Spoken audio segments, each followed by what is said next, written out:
In my opinion, one of the most personal and pretty species of turtles. Today we'll be taking a look at how I keep my painted wood turtle group during the cold months. In this small building is where my group of 5 painted wood turtles reside during the cold months, once it gets too cold for them to live in the sometimes cold North Alabama climate. Since these guys are a neotropical species, they do require higher temps year-round, preferably in the 70s or 80s. During the winter, the building's thermostat is set to 74, but the inside temp can sometimes reach 78 or so during the day. They are kept in an 8 feet long, 3 feet wide, and 2 feet tall metal country-line stock tank typically used for watering livestock. Painted wood turtles are much more of a terrestrial species of turtle than most, so these guys require a large land area, but having a nice sized water area is also important for them. So I've used a large concrete mixing tub I bought from Home Depot as the water area. It's about 3 feet long, 2 feet wide, and 7 inches deep. But speaking of the water area, since the water temperature is going to be colder than the air, I've put a simple heater in which keeps it nice and warm for them. It also has a 20-gallon internal filter to keep the water nice and clean. The substrate is a mix of pine bark chunks, cypress mulch, cocoa core, and sphagnum moss. I used 3 bags of the cypress mulch and pine bark chunks, and also 3 bricks of cocoa core and 2 bags of sphagnum moss for the soil. Since the enclosure is still relatively new, I haven't outfitted it with many plants, but it currently has a few large elephant ear plants, a banana tree, and some pothos vines growing in it, but there is also going to be a lot more plants coming soon to better replicate their natural environment, but it is still definitely a very new project.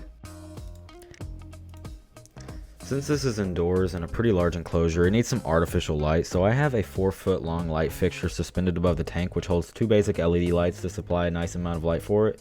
I also have 2 UVB lights mounted on the side, so they're actually just the bulbs, so I have 2 so it'll spread enough light out for the entire place.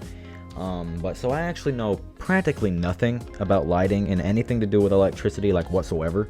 So the suspended fixture was definitely an interesting ordeal.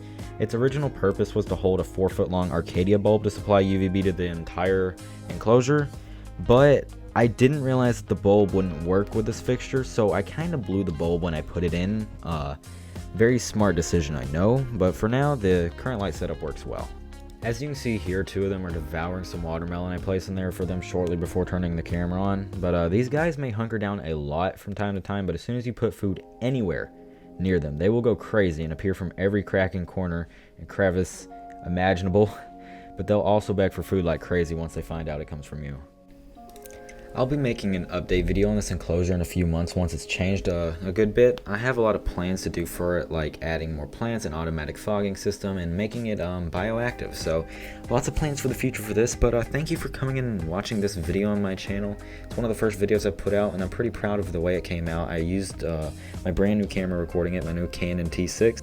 So I really like the way the footage came out and the quality that it turned out to be. So if you did enjoy the video, it would help a lot to leave a like or subscribe to my channel.